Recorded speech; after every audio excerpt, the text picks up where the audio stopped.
So over the course of events, things got very interesting, and it was a turn last night that I don't think that we really realized what happened as people got up today. I think a lot of people did go out to their jobs and do some things that they needed to do and started their day, and there wasn't a lot of information, and then suddenly we got basically a bigger influx of things that were coming in where people were letting us know what happened or were questions about it. And I do think there was a lot of places where people were not allowed to go and they were turned away, and some of those actually involved their work habits or their work areas, or imagine going into work getting an announcement that says, we're going to change the way we do business. And that is very compelling. We obviously, in our situation, being the group that we are in media, I didn't get anything specially announced to me when I came in, and they certainly nobody wanted to close our doors. But as we did come in, we started hearing some of the warnings that were coming over that were telling people what to do and how to do things. So that's been very interesting to let you know exactly what happened last night. This is a public service announcement provided by Civil Defense Initiative.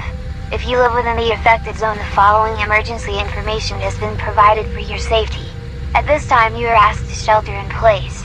Only leave your premises unless absolutely necessary. Only report to work if you are an essential worker. Emergency response and medical services have been limited to critical care only. Do not contact emergency services or medical facilities unless your condition presents an immediate threat to life. If you are required to leave your premises, it is important to avoid anyone you feel may be sick or does not respond to verbal instructions. Do not engage anyone you are unsure may be sick. Leave the scene immediately. Keep hands washed at all times. Thank you for your attention. Stay tuned to this and emergency channels for further information as it becomes available. This has been an announcement from Civil Defense Initiative. So that location that they had those bodies at was a morgue. It was a place that stored people that were being investigated for one reason or the other, or they were being transported from being, I'm guessing, just picked up. In other words, they find somebody dead, they put them in a place. The morgue is the place where they keep them. And one of the things that they did report was that the bodies were missing in that location. So it went from the situation of people getting attacked to now there are bodies missing. And I don't know if you put that as theft. How do you log that? I don't know. I'm guessing it would be very serious, because if you're doing something like that, that's like grave robbing, I'm guessing. And obviously family members and other people got really concerned about it too, so they were responding to these events. And as those things were happening, things continued to unfold around them. And what we knew about those people was that they are sick. That's the best way we know how to explain it. I don't know any other way to say something that says that these people are okay, or that they're planned or concerted, but they were potentially attacking others. So there was opportunities where people were saying that they had the ability to attack, but don't know the whole situation behind that. But that they did not respond to any sort of verbal commands, and not only that they were in the capability of doing it. So the biggest thing with what we were saying was, it sounded like at first it was a concerted event. In other words, there was some organization to it. And the more time went along, the less organized this system became. The less it looked like these are people that were planning things or attacking with intention, or maybe some sort of protest. And it went from that to, there is no rhyme or reason to this. And that's the problem, I think, is we really don't have a way to track where these things are happening and what's going on. And some of it is being reported in mostly countryside, or maybe that's where those rural areas that were most affected by this. So we didn't really have a way to kind of nail it down. And that was, I think, was the big plan, was to kind of say, especially from our side and the news side, was kind of get an angle on what was going on. And it was very difficult, because some of these areas you basically couldn't get into. And at first, the hospitals get this influx of people. We send people over there. People are getting turned away. and they were getting treated for, from what we have from our news, is they were getting treated for a lot of various injuries, most of them physical in nature, blunt trauma. There was a line of people that had had some sort of injury or attack. What they did describe a lot was bite wounds and people who had been bitten by attackers. So it appeared to me that the people that were coming after others were doing it in a way that was basically anything that they had in their hand. We hadn't heard anybody being shot or attacked with weapons of any nature. Could it have happened? Sure. But one of the things that they described to people was that, I want to say, lethargic look or empty, vacant stare that a lot of the attackers had. And it looked like that they weren't in a condition to be able to do that. So it's possible that this could be something along the lines of some sort of brain injury, or maybe some interaction that had caused some sort of damage that allowed, the brain to, isn't functioning right, but the person's still able to function and make localized motor skills of some sort, and basically that human nature comes out. So, and then they were basically attacking her and defending themselves. That's what made a lot of sense to me, the way I read it. But yeah, that was the thing, is that some people were bitten. They were getting taken into, they were bitten or beaten. They were taken into the hospital and kept for care. And a lot of the guys they were saying that those people that went in, that some of them were actually showing signs of illness themselves.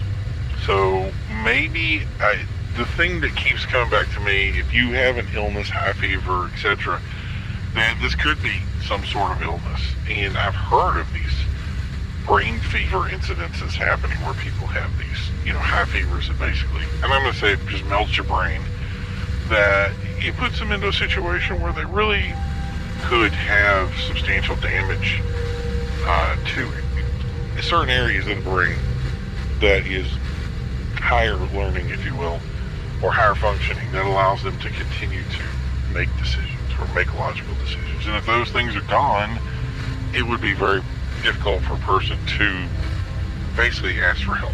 So maybe they're coming over, they're asking for help, or they're doing something, and it's where it's failing. The problem was, is as people were coming in and going to these sites and getting the best news report possible, we continued to try to get some sort of official announcement, some sort of information of what was going on. And at this time, nobody would elaborate. Nobody would even touch the information. So, and a lot of people who were in the know basically said, they're waiting for an official announcement. So that's kind of what we're waiting for right now. And there hasn't been one that is kind of being coordinated. What we hear is that civil defense has gotten ahead of it. They formed some sort of initiative to be able to take care of this. They've linked a lot of the media channels together to make sure that we're in the know. So if something happens, we're available for it, and we're going to know if there is a plan to do something. And obviously, as a media source right now, I know our idea is to serve news to people, but the truth is I would rather be giving out information to people to help them in the situation make the best possible decisions, if that's the wording that I can go with there. To be able to say, if there's some place somebody needs help and there's a place they can go, let's do that. If there's, some sort of actions that we need to take, let's be aware of that. And I think that's where a lot of the concern for people are right now, is because they don't have any answers. And I think it's very difficult to drive to work when you see people being attacked. Like this morning we heard of somebody that was driving to work and see somebody attacked on the side of the road. What do they do? And the instructions that they were going to get, which I think is pretty much what they took, is just leave the area. If somebody's being attacked, there's not really much that they can do for them other than put themselves in a more dangerous situation. And I don't know if that's always the route that I would take. I think each individual is going to make decisions on what they want to do depending on their personality, their training, etc., etc. So, but liability-wise, I can't ever tell somebody to help defend somebody else. The best I can say is, you call somebody to come help you. I just hope that number is available and working, as it wasn't working when we first tried to use it. So that's the thing is, I wish I had more stuff for people at this time, but it just correlates with what we're getting from civil defense right now, which is people are being directly asked to stay in their homes. They're asked not to leave unless absolutely necessary. I understand that the situation is dynamic and that there are people who are going out there and trying to find things. They're trying to pick up different items and getting ahead of the problem. So I understand that people are taking that action. For now, unless you work in a field like power, food, water, communication, those guys are still reporting for work, and I'm sure healthcare workers are included in that list as well. But other than that, they're telling you to stay home or not to engage in especially if you're in an infected area. And that's the thing that really we need clarity on, is where are these areas of most risk, and again, what we are supposed to be looking for. I'm also being told that if you're out and considering to hinder, if you in some way hinder the efforts of first responders, that those things could end up with some sort of arrest. And they did not say fine, they did not say warnings, they didn't say anything of that nature. They said that people would be arrested, and we are hearing that arrests have taken place. So if you don't have to go out, it's going to be the best opportunity to stay home and probably make less of a problem with the situation.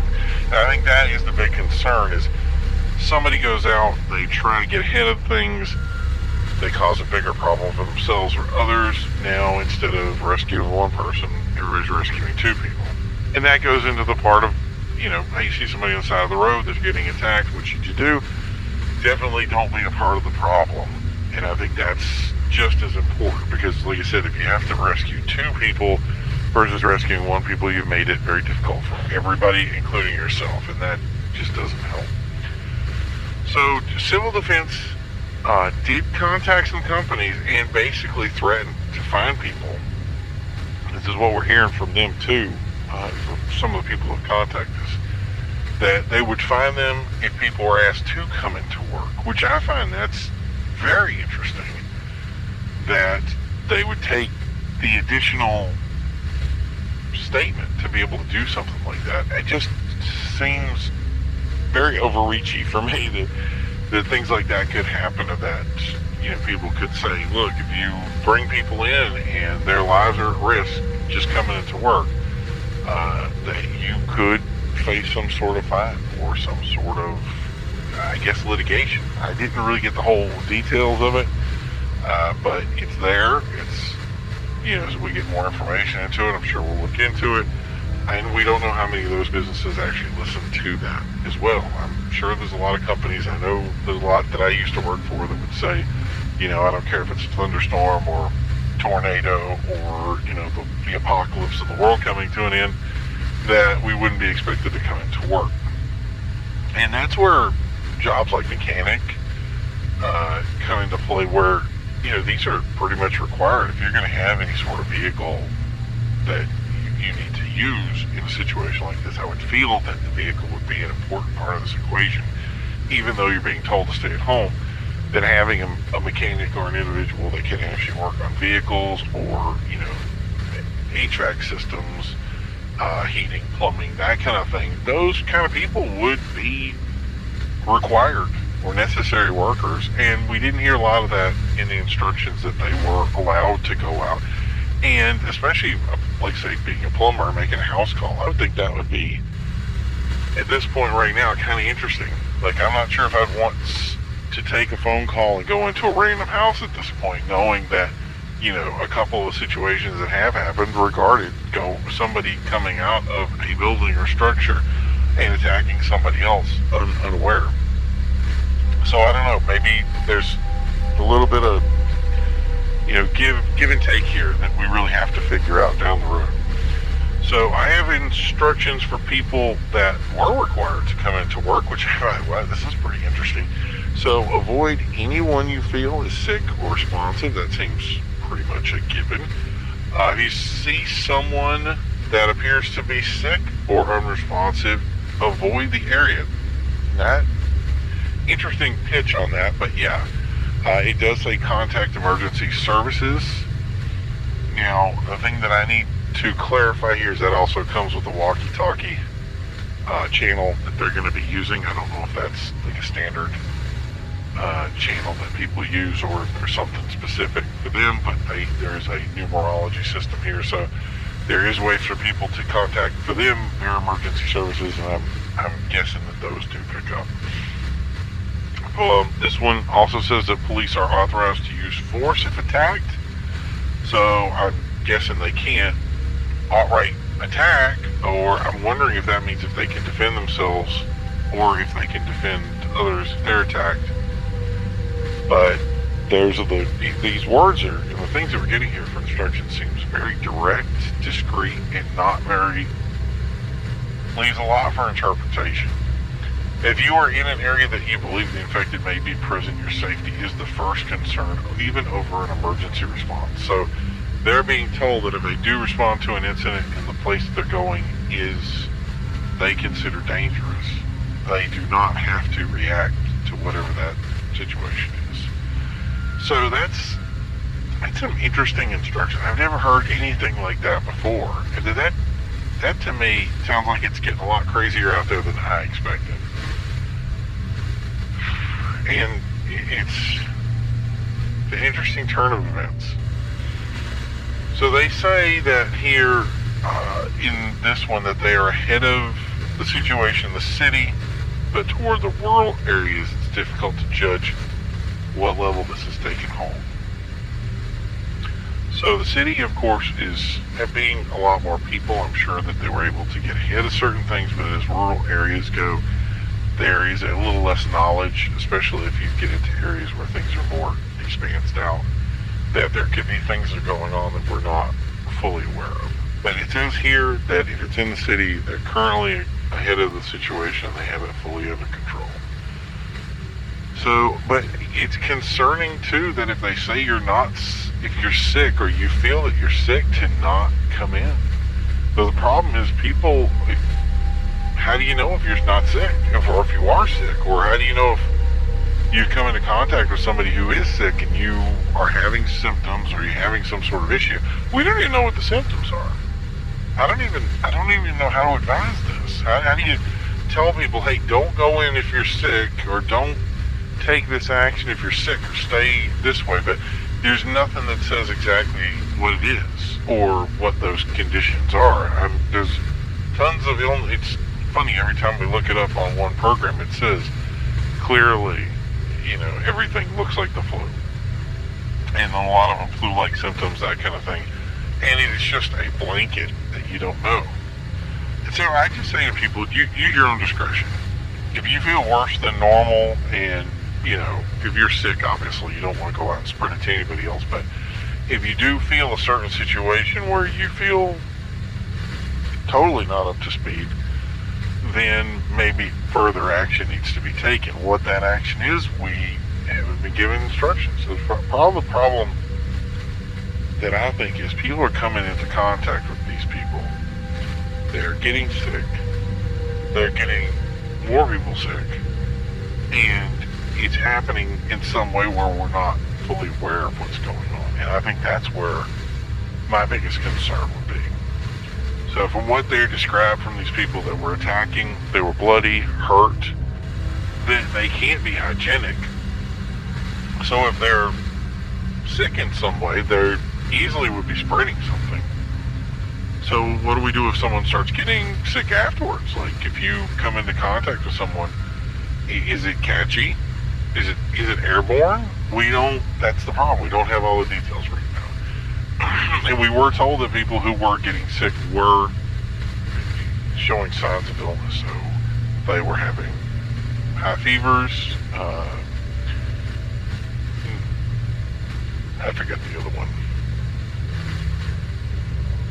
So they were basically dizzy and they were feeling like they were going to throw up. How's that? There's an official term for that, but I forgot what it was. But yeah, so here's the deal. Don't go and come in contact with somebody who's going to make you sick. That'll be it. So on the news front, the plan is that civil defense will be coordinating information from their end. That's very interesting right there. And all our stations, that's the other thing I need to tell everybody, and this is important. All of our stations will be merging together to get ahead of this. I'd like to relay where it's happening, but at this point we really don't know. So as soon as we start hearing when and where and what, we'll be getting that over to you. Cases did begin in the southern states towards Georgia. We heard more information towards western Pennsylvania and Ohio. In those areas, there could be other areas affected that we do not know about. We know there are reports elsewhere. We're pretty sure that we're not getting a full and conscious effort of what is going on. We don't know the full area affected. So for that reason, the family channels are coming together. We're going to get all that information as quickly as possible and make sure that we have an ability to get in touch with everybody here on that front. So we did set up a hotline. People have been calling in on it. If you have any questions, I know some of you guys are listening to this online, so if you are, there is a hotline section right below that you can put in any kind of questions there should be something somewhere that's asking you what's going on. So if you have those, put them out there, make sure that we can get those questions asked as best as possible. One, we were asked if there are any shelters that people can go to if they do not have a place to stay. And no, there's been no announcement of any sort of place to stay, any sort of sheltering. We are not even aware if anything's being set up.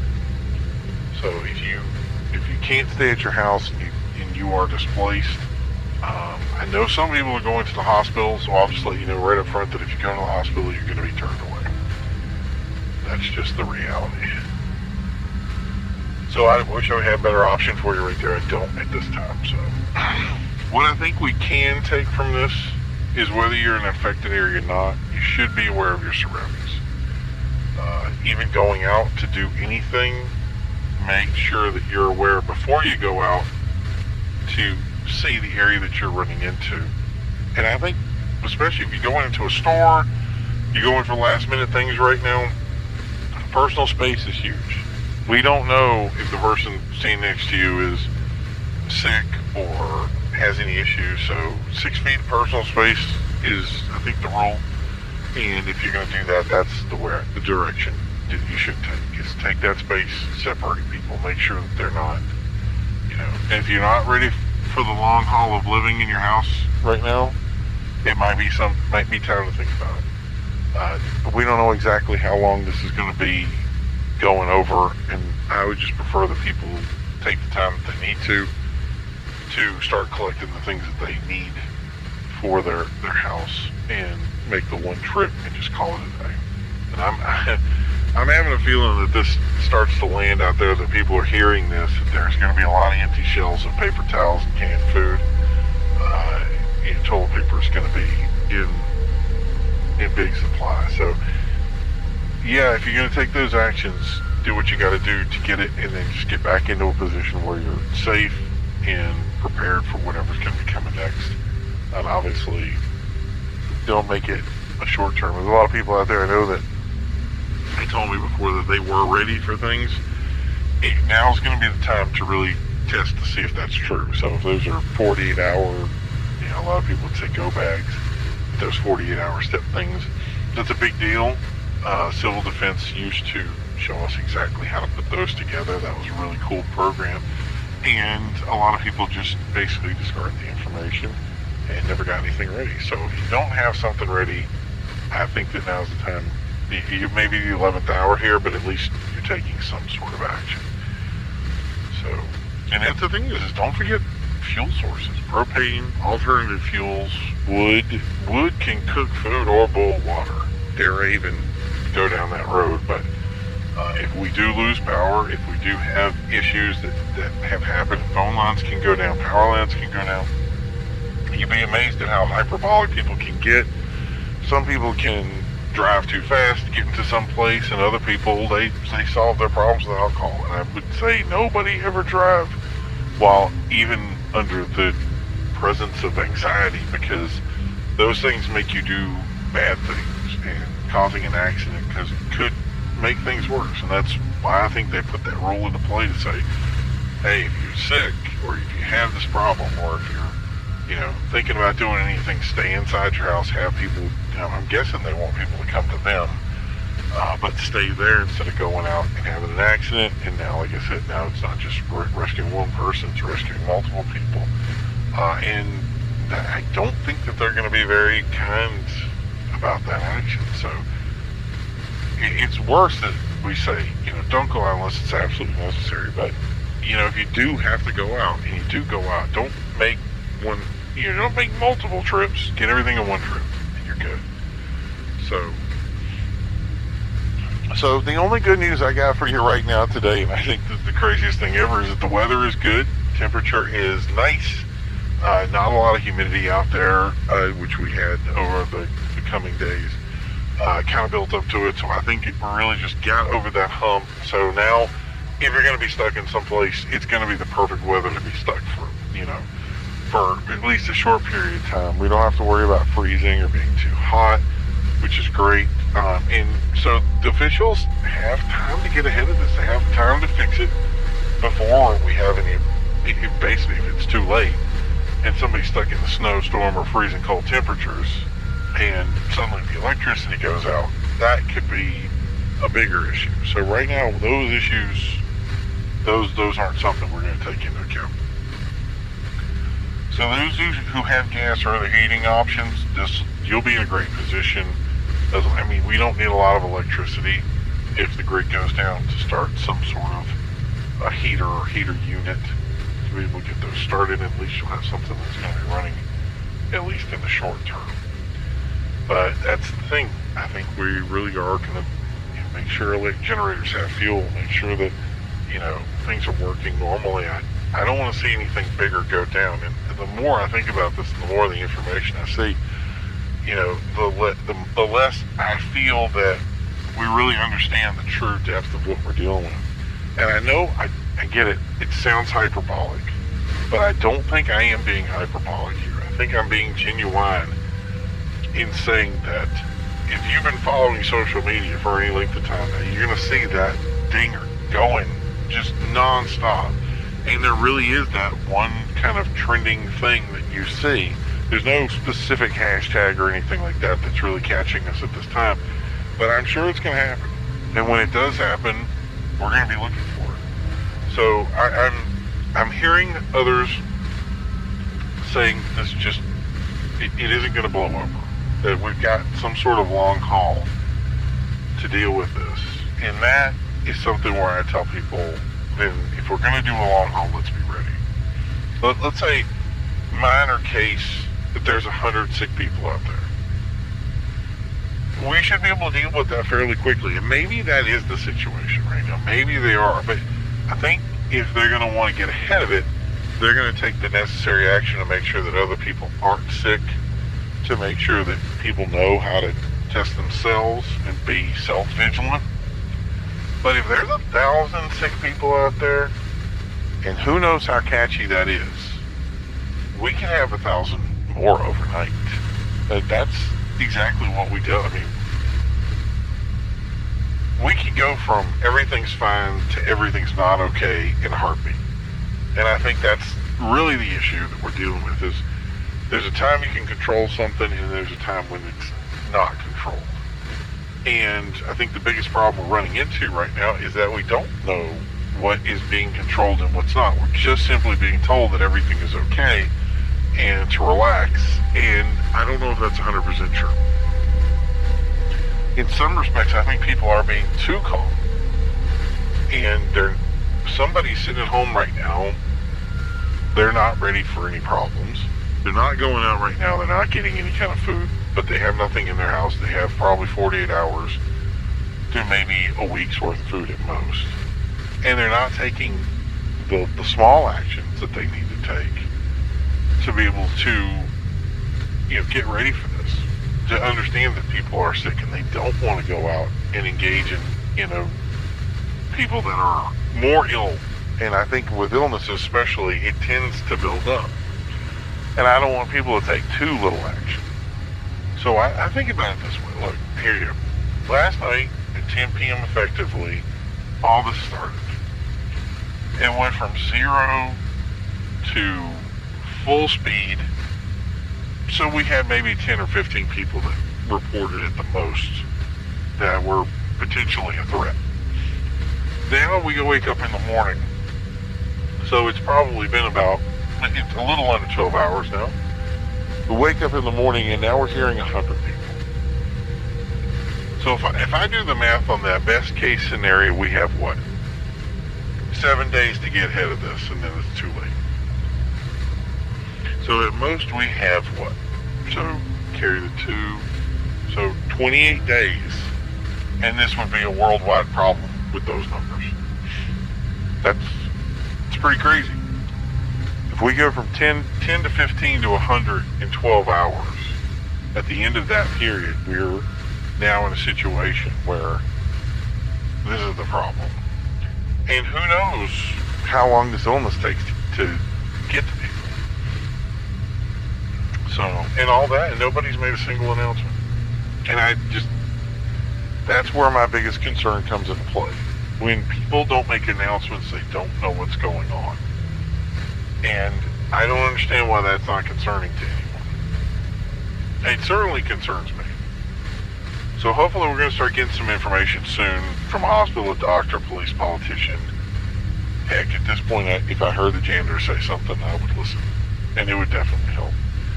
So we have to continue to keep our nose to the grindstone right now and take a look into this. So I'm going to step away for 1 second here, get you to, we're going to basically take a break.